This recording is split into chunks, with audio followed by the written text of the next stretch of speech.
Well, Donald Trump was humiliated once again today in the Oval Office, sitting in exactly the same chair where he was humiliated in exactly the same way in this same week on Monday. Donald Trump made history on Monday by being the first president of the United States to lie publicly about America's oldest ally, France, with the president of France sitting right beside him. That created the historic humiliation touch seen around the world. President Emmanuel Macron of France actually reached across to put his hand on Donald Trump to stop Donald Trump from lying about France. Donald Trump said that Europe contributed less aid to Ukraine than the United States did. That's a lie. Europe has contributed more than the United States has. And Donald Trump once again told the lie that American aid to Ukraine was a donation, but European aid to Ukraine was a loan, and Ukraine was required to pay back France and all the other European countries that have aided Ukraine. And that was a lie that President Macron could not abide. And that is when President Macron interrupted Donald Trump, had to interrupt him and stop him from continuing to tell that lie. Because Donald Trump is not now, and never has been, educable, 3 days later, Donald Trump walked into exactly the same humiliation trap in the Oval Office today with the British Prime Minister sitting beside him. You know, they get their money back by giving money. We don't get the money back. Biden made a deal. He put in $350 billion. And I thought it was a very unfair situation. We're not getting all of ours. I mean, quite a bit of ours was gifted. It was given. There were some loans, but mainly it was gifted, actually. It was gifted, actually. Did you see that left hand? That's the interruption hand that the French president used. The British Prime Minister's left hand goes toward Donald Trump, but he's British. He's British. So he's not touchy-feely. He's not going to touch him. But he does interrupt him, just like the French president did. Once again, Donald Trump told the deranged lie that the aid supplied to Ukraine by the British will have to be paid back by Ukraine. And that is the only thing Donald Trump said today that forced the British Prime Minister to actually interrupt him. The British Prime Minister did not see it as his role to correct Donald Trump for lying about the amount of American aid supplied to Ukraine. Donald Trump more than doubles the real number when he accuses Joe Biden of providing $350 billion in aid to Ukraine, when in fact it was $119 billion. It's the kind of Trump lie that everyone has grown accustomed to, especially the White House press corps. Of course, Donald Trump will lie about the numbers. He always does, any number. The Washington press corps seems to have internalized that to the point where they never zero in on his lies about the numbers. If any other president said $350 billion when the true number is $119 billion, every Washington reporter would instantly zoom in on that. But Trump lying is now fully built in to the press expectations of anything Donald Trump says publicly. Imagine a reporter asking, "Why are you lying about it, sir? Why do you keep lying about it, sir?" That actually happened in those exact words during the first Trump presidency, when White House reporter Andrew Feinberg got so fed up with Trump lies that that's what he ended up asking. Why are you lying? A lone voice emerging from the White House press corps then, coming out of the clamor, saying, "Why are you lying about it, sir? Why do you keep lying about it, sir?" And of course, Donald Trump didn't answer him. Today in the Oval Office, Andrew Feinberg, once again, asked the best question of anyone in the White House press corps. On tariffs, you just said with China. Who are you with? I'm with The Independent. Oh, that's good. It's on tariffs. You just said with China. Thank you. We charge them as we charge China, but the tariffs are paid eventually by American importers and consumers. Finally, A White House reporter confronting Donald Trump with the truth about tariffs for the first time ever. What's Donald Trump going to do? He's cornered. American tariffs are paid by American consumers. The truth that everyone in the world knows except Donald Trump and, I guess, Trump voters. Donald Trump, when he was cornered, did what he always does when he's cornered. He lied. The tariffs are paid eventually by American importers and consumers. No, they're not. No, I think they're paid for by the country. But, look, we can get into that. And that was the end of that.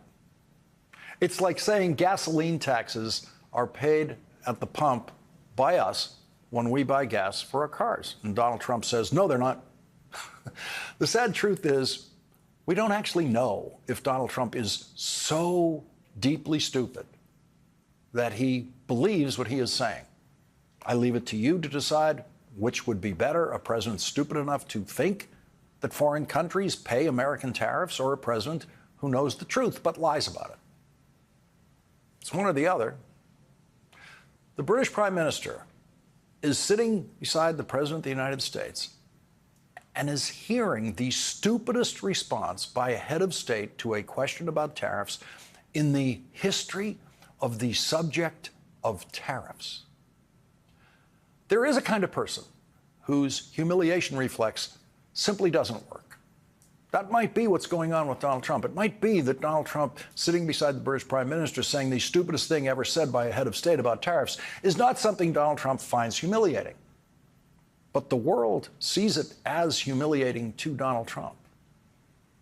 After the Oval Office session, the President and the Prime Minister had lunch and then were back in front of the microphones for a formal press conference in which, in his formal opening remarks, Donald Trump proved once again how relentlessly uneducable he is by telling the same lie that he was humiliated for in the Oval Office.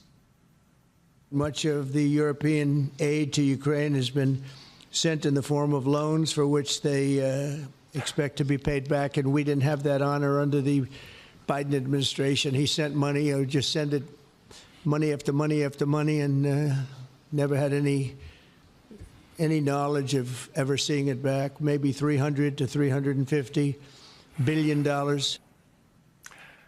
Manners dictated that the British Prime Minister not interrupt at that point, because Donald Trump was struggling his way through a teleprompter read of his formal written opening remarks at the beginning of what was supposed to be a press conference. And so those lies floated by unhindered by reality that time. The reality is that the Biden administration did not send money to Ukraine. The Biden administration sent weapons. The Biden administration sent ammunition, all of it manufactured in the United States. Almost all the money spent on aid to Ukraine was spent in the United States, buying the weapons and ammunition made by American workers in American factories. And again, it was less than half the amount Donald Trump says it was. And no European country expects to be paid back for the aid they've supplied to Ukraine. Imagine my joy when Donald Trump made the mistake of choosing Andrew Feinberg for the first question in the press conference. A word here about the White House press corps. You've heard more criticism of the White House press corps on this program over the years than anywhere else on television. And so when the White House press corps gets it right, I want to be the first to honor that. And Andrew Feinberg got it right today, as he has in the past, which is why Andrew Feinberg will be joining us on this program tonight. When Donald Trump made the mistake of calling on Andrew Feinberg for the first question of the press conference, he heard the best questions asked by a White House reporter this year. Thank you, Mr. President. Earlier today, you told me that you believe that foreign countries pay tariffs, but Americans who are concerned about higher prices believe, as most people do, that they're paid by consumers and importers when they import things into this country. Can you explain how you came to this belief that foreign governments are paying tariffs? And for the Prime Minister, did you discuss with President Trump his repeated statements of desire to annex Canada. And has the king expressed any concern over the president's apparent desire to remove one of his realms from his control? Wow. It doesn't get better than that. Both of those questions were perfect. And yes, sadly, Canada is part of the realm of the King of England, who unfortunately still appears on Canadian currency. So once again, Donald Trump was cornered. Can you explain how you came to this belief that foreign governments are paying tariffs? That is a perfectly phrased question. And Donald Trump had to be the first of the two to answer that two-part question. So I'll go ahead. The first part, the tariffs are necessary because we've been treated very unfairly by many, many countries, including our friends, friend and foe. Donald Trump went on to speak 150 words without ever answering the question, how do you come to this belief that foreign governments are paying tariffs? And in those 150 words, he didn't say that foreign governments are paying tariffs. He didn't bother to insist that foreign governments are paying tariffs when he got caught like that. He just talked in circles until he felt he filled up enough time, ending with this. But I will tell you, it's going to make our country rich, and it's going to stop us from being a laughingstock all over the world, because we have been taken advantage of like no country has ever been taken advantage of. Thank you very much. Donald Trump is a laughingstock all over the world for claiming that tariffs he imposes are paid by foreign countries instead of American consumers. If Donald Trump puts a tariff of 50% on a Samsung TV coming into this country, then you will pay 50% more for that TV. Tariffs are sales taxes. That's all they are. And the buyer pays the sales tax. And the man who is a laughingstock all over the world is the only head of state in history anywhere in the world who believes he has the power to tax other countries. Because Andrew Feinberg's question about Canada to the British Prime Minister was, did you discuss with President Trump his repeated statements of his desire to annex Canada? The British Prime Minister had an easy out for that question.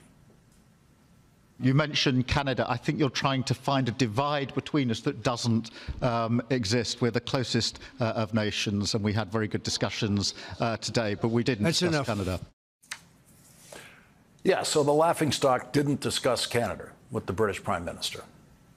The laughingstock president who wants to make Canada the 51st state did not discuss with the British Prime Minister whether the King of England and the British government would be willing to agree to losing Canada from the group of British Commonwealth countries. We have every right to believe that Donald Trump was hearing for the very first time from Andrew Feinberg that there is any relationship at all between Canada and the guy who's going to appear on the next edition of their $20 bill, the King of England. The next great question asked at the press conference today was asked by a British reporter who unfortunately was just there for the day and won't be around to ask any more questions of Donald Trump. Mr. President, tomorrow you're seeing President Zelensky to sign this deal on minerals and energy that could be hugely important to the United States. Will you take the opportunity to apologize to him for calling him a dictator while praising Vladimir Putin, who is a dictator? Needless to say, Donald Trump simply did not answer Robert Peston's question. He just said, I think we're going to have a very good meeting tomorrow.